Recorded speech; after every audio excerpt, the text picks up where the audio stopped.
السلام علیکم ورحمۃ اللہ وبرکاتہ۔ کیسے ہیں آپ سب؟ اللہ پاک آپ سب کو خوش و آباد رکھے، ٹھنڈی ٹھنڈی خوشیاں نصیب کرے۔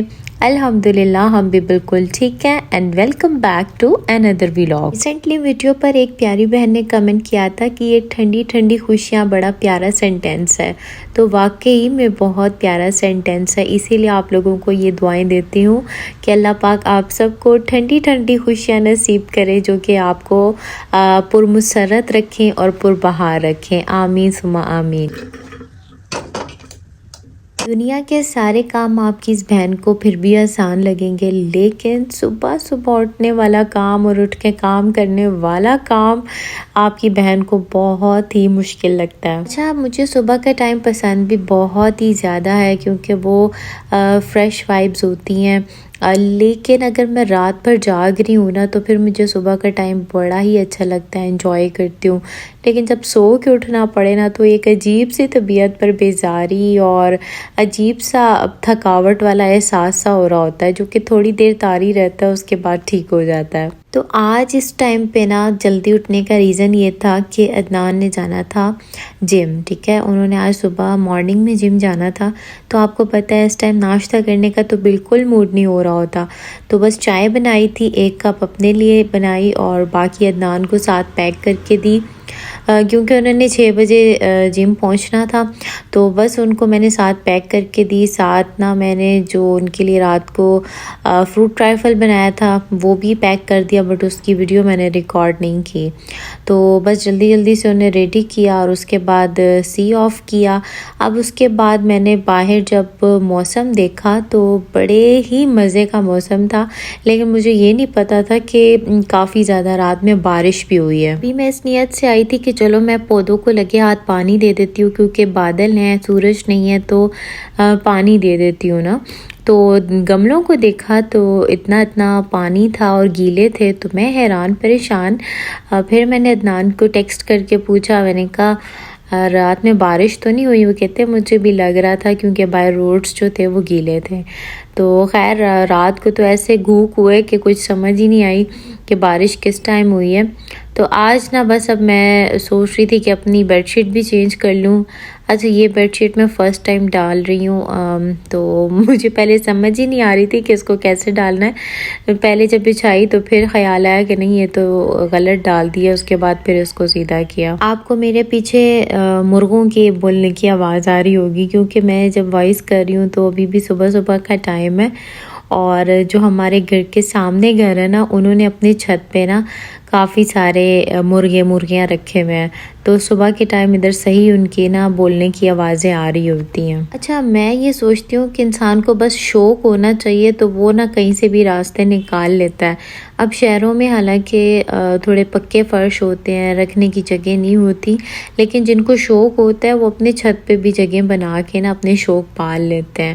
تو بس اللہ پاک ہر کسی کا شوق سلامت رکھے، شوق کے ساتھ ہی تو انسان کی زندگی ہے، انسان کی دماغی ریلیکسیشن ہے۔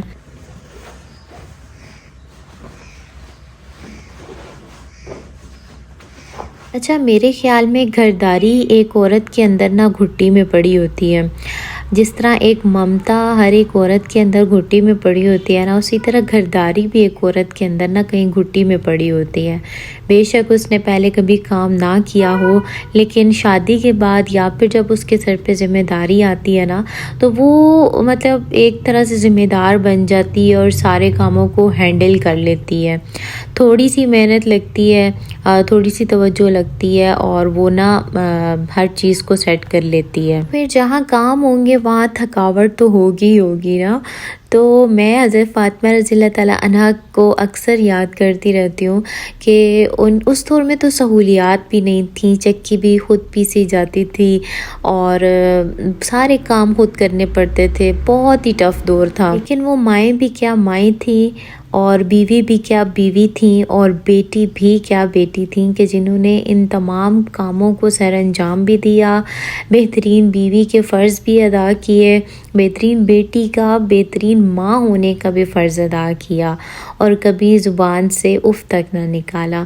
ایک مرتبہ ان کے ہاتھوں پر چھالے پڑ گئے چکی پیستے پیستے، تو حضرت علی رضی اللہ تعالیٰ عنہ کی زبانی ان کو پتہ چلا کہ نبی پاک صلی اللہ علیہ وسلم کے پاس کچھ غلام آئے ہیں۔ تو وہ اپنے بابا کے پاس گئیں اور ان سے درخواست کی کہ مجھے ایک غلام عنایت کر دیجئے جو مجھے گھر کے کاموں میں مدد کر سکے۔ تو پیارے آقا صلی اللہ علیہ وسلم جن کے جگر کا گوشہ تھی حضرت فاطمہ رضی اللہ تعالیٰ عنہا، پیاری تھی ان کو سب سے زیادہ، اور وہ کیا ان کو پسند تھا کہ ان کی بیٹی کے ہاتھ پہ چھالے پڑے رہتے؟ وہ تو اپنی بیٹی کے لیے سب کچھ قربان کرنے کے لیے تیار تھے، سب کچھ دینے کے لیے تیار تھے، لیکن قربان جاؤ پیارے آقا صلی اللہ علیہ وسلم پر، انہوں نے اپنی بیٹی کے لیے دنیا نہیں چنی، انہوں نے آخرت کو ترجیح دی دنیا پر۔ تو اتنے پیار سے فرمانے لگے، مفہوم بتاؤں گی کہ اے فاطمہ، کیا میں تمہیں اس سے بہتر چیز نہ بتا دوں؟ اور حضرت فاطمہ رضی اللہ تعالیٰ عنہ جو کہ خاتون جنت ہیں، کیسے ہو سکتا تھا کہ وہ نیکی کے معاملات میں پیچھے رہ جائیں؟ فرمانے لگی، جی بابا جان بتائیے۔ تو پیارے آقا نے کہا کہ 33 مرتبہ سبحان اللہ اور 33 مرتبہ الحمدللہ اور 34 مرتبہ اللہ اکبر پڑھا کرو۔ پیارے آقا چاہتے تو وہ اپنی بیٹی کو دے سکتے تھے غلام، لیکن انہوں نے یہاں پر بھی اپنی بیٹی کے لیے دنیا نہیں چنی بلکہ آخرت چنی۔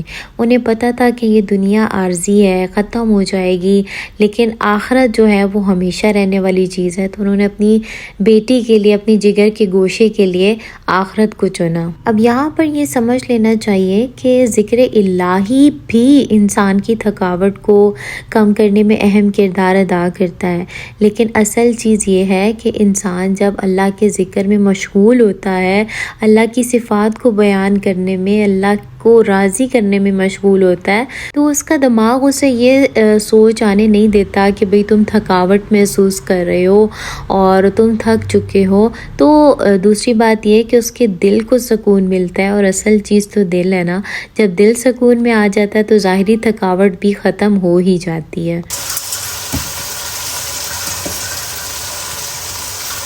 آج مجھے سمجھ نہیں آ رہا تھا کہ میں کیا پکاؤں، اور چونکہ صبح اٹھے جلدی تھے تو بڑی فریش فیلنگز آ رہی تھیں، تو میں چاہ رہی تھی کہ میں صبح ہی نا سارے کام ڈن کر لوں، کھانا بھی پکا لوں، کیونکہ باقی سارے کام مجھے ایک طرف لگتے ہیں اور کھانا پکانا مجھے ایک طرف کا ٹاسک لگتا ہے۔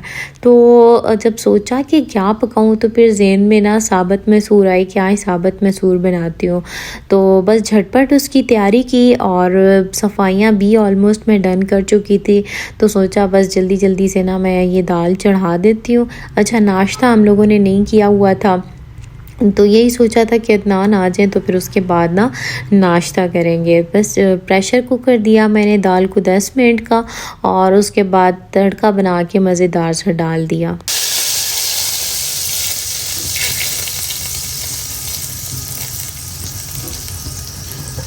اچھا بہت سارے لوگوں کو میں نے دیکھا ہے جو کہ دال شوق سے نہیں کھاتے، لیکن میں اپنا بتاؤں تو مجھے تو دال بہت پسند ہے، اور اسپیشلی تھوڑا نا اسپائسی دال جو ہے نا وہ بڑا مزہ کرتی ہے۔ پھیکی دال کا مزہ نہیں آتا، تھوڑی اسپائسی بنا پھر بڑا مزہ آتا ہے، اور ساتھ میں اچار ہو تو مزہ ہی دوبالا ہو جاتا ہے۔ تو اب میرے کام جو ہیں وہ ڈن ہو چکے تھے، میں نے کہا چلو اب جلدی سے خود بھی ریڈی ہو جاتے ہیں۔ تو میں نے اپنا یہ والا ڈریس نکالا، تو میرا نا بڑا دل کر رہا تھا لیمن کلر پہننے کو، تو اس لیے میں نے یہ ڈریس نکالا۔ میں نے کہا چلو ریڈی ہوتے ہیں اور پھر نا چاشت کی نماز پڑھتے ہیں۔ چاشت کی نماز کی اتنی فضیلت ہے نا کہ کیا بتاؤں۔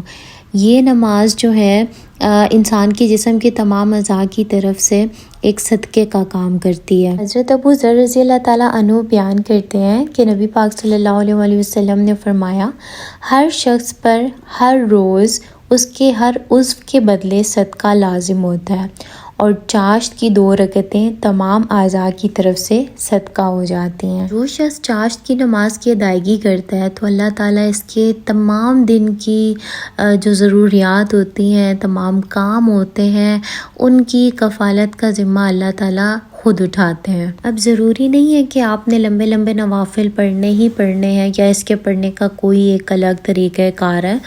بہت ہی سمپل، جس طرح آپ عام نفل ادا کرتے ہیں اسی طرح سے آپ نے نفل پڑھنے ہیں، ٹھیک ہے۔ اور اس کی کم سے کم رکعات جو ہیں وہ 2 ہیں اور زیادہ سے زیادہ 12 ہیں، لیکن 8 رکعات پڑھنا جو ہے وہ افضل ہے۔ تو اگر روزمرہ کی انسان کی عادت بن جائے تو یہ اس سے بڑھ کر تو کوئی بات ہی نہیں ہے، لیکن اگر روز نہیں بن سکتی تو ایٹ لیسٹ ہفتے میں یا مہینے میں ایک دن ضرور رکھا کریں کہ جس میں اس نماز کی ادائیگی کیا کریں۔ نماز کو ہم شعور کے ساتھ ادا نہیں کرتے، یہ ہمارا ایک بہت بڑا المیہ ہے۔ مطلب شیطان ہمارے ساتھ ہے، اس کی تو کوشش یہ ہوتی ہے کہ انسان اور اس کے رب کا کنیکشن کبھی نہ بن سکے، تو اس لیے وہ ہمیں نا بہت سارے خیالات میں مشکلات پریشانیوں کی سوچ دلا کے نا ہمیں اپنی طرف متوجہ رکھتا ہے۔ لیکن انسان جب تھوڑا سا شعور کے ساتھ اور یہ سوچ کر کہ اللہ کے سامنے ہوں، سجدے میں سر رکھتا ہے نا، یقین جانے انسان کو لگتا ہے کہ اس کے دل کا بوجھ اتنا ہلکا ہو گیا ہے۔ پھر انسان جب سجدوں میں اللہ کو اپنی باتیں بتاتا ہے، اپنی مشکلات پریشانیاں بتاتا ہے، تو اس کو لگتا ہے کہ یہاں پر میں نے اپنا دل کھول دیا ہے نا، تو اس کے بعد میرے دل میں کوئی بات باقی نہیں رہی، اور میں نے ایسی جگہ اپنی فریاد کر دی ہے کہ جہاں سے جواب ضرور آئے گا اور میری مشکل ضرور حل ہوگی، میرے پریشانی ضرور حل ہوگی۔ تو کوشش کیا کریں کہ تھوڑا شعور کے ساتھ نماز ادا کریں۔ اچھا، یہاں ایک بات اور بتا دوں کہ خیال کا آنا گناہ نہیں ہے، لیکن اس خیال کو سوچنا اور سوچوں میں پھر لمبا آگے چلے جانا، یہ جو ہے نا اس بات پہ انسان کو گناہ ہے۔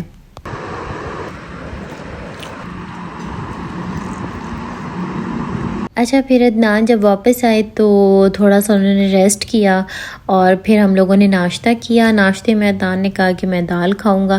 میں نے نا جو گزشتہ روز پالک بنائی تھی تو وہ تھوڑی سی بچ گئی تھی، تو میں نے نا وہی والے پراٹھے بنائے اور ساتھ میں دال اور اچار، تو بڑے مزے کا کمبینیشن تھا۔ اچھا، آج نا میں نے سوچا تھا میں اپنے فریزر کی کلیننگ کروں گی، اور مجھے اتنا مزہ آتا ہے اس برف کو کھرچنے میں۔ حالانکہ میں ویٹ کر سکتی تھی کہ خود ہی میلٹ ہو جائے، لیکن نہیں، مجھے نا برف سے کھیلنے کا بہت مزہ آتا ہے۔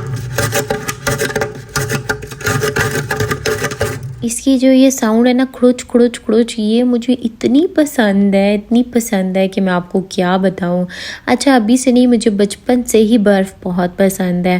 میں اتنی برف کھاتی تھی اور ابھی بھی کبھی کبھی کھاتی ہوں، اور میرے سامنے برف آ جائے میرے دانتوں کو کچھ ہونا لگ جاتا ہے کہ بھئی میں اس کو کب کھاؤں، کڑچ کڑچ کر کے نا، بہت پسند ہے۔ ابھی آپ خود اس کی آواز سنیں، ایسے لگتا ہے جیسے انسان کے دماغ کو سکون مل رہا ہے۔ اچھا، ایک بات تو آپ نے نوٹ کی ہوگی کہ ہیپی موڈ ہیپی لائف اور بیڈ موڈ بیڈ لائف۔ اس بات کو نا آج سائنس نے بھی پروو کیا ہے کہ جب ہم نیگیٹو ہوتے ہیں، غصے میں ہوتے ہیں، تو ہمارے سامنے جو بھی کھانے پینے کی چیز ہوتی ہیں یا جو بھی چیزیں ہوتی ہیں ان پر بڑے نیگیٹو اثرات جا رہے ہوتے ہیں، جو کہ ہماری آنکھ نہیں دیکھ رہی ہوتی۔ اسی لیے جب ہم کوکنگ کرتے ہیں اور غصے میں کرتے ہیں، نیگیٹو وائبس کے ساتھ کرتے ہیں، تو وہ کھانا نا ایک زہریلے مادے پیدا کرنا شروع کر دیتا ہے، جو کہ انسان کی صحت کے لیے اچھا نہیں ہوتا۔ تو کوشش کیا کریں کہ جب بھی آپ کھانا شانا بنانے والے ہوں، اگر آپ کا موڈ اچھا نہیں ہے تو آپ پہلے ایک گلاس پانی پی لیں، تھوڑا سا فریش ہو جائیں، اس کے بعد جا کے کوکنگ کریں، تاکہ آپ کا کھانا جو ہے وہ آپ کی ہیلتھ کے لیے اچھا ہو۔ اس طرح بہت سارے لوگ نظر پر یقین نہیں رکھتے، لیکن در حقیقت نظر کا وجود ہے۔ اسی طرح ان نیگیٹو اور پازیٹیو اثرات کا بھی وجود ہے۔ تو جب بھی کوئی غصے والا معاملہ ہو تو کچن سے نکل جایا کریں اور تھوڑا اپنے آپ کو ریلیکس کرنے کی کوشش کیا کریں۔ اسی لیے تو ہمارا اسلام کہتا ہے کہ پانی پی لو، بیٹھ جاؤ، خود کو ریلیکس کرو، اس کے بعد پھر نا آپ نے جو کام کرنا ہے، کوکنگ کرنی ہے، وہ آپ کر لیں۔